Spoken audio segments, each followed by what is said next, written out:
Today's look is this everyday beginner-friendly eye look. I'm starting out by priming my eyes with the Urban Decay Anti-Aging Eyeshadow Primer, applying a little concealer on top, blending it out with my finger for an even base.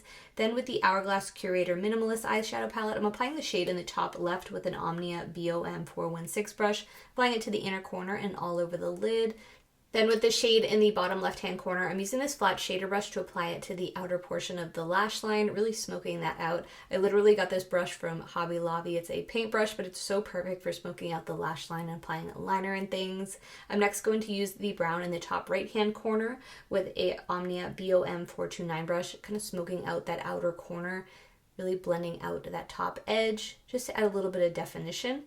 I'm tightlining the upper waterline with the Stila Stay All Day Smudge and Set Liner in shade Damsel Dark Brown, using a little bit of that on an Omnia BOM-515 to add a little inner corner wing, setting that in place with the brown in the bottom right-hand corner of the palette. Then I'm taking that eyeshadow and I'm kind of stamping it onto the lash line, keeping it about the thickness of the actual brush and making my way across the lash line like so. So I stamp it, give it a little wiggle, and then work my way towards the outer corner.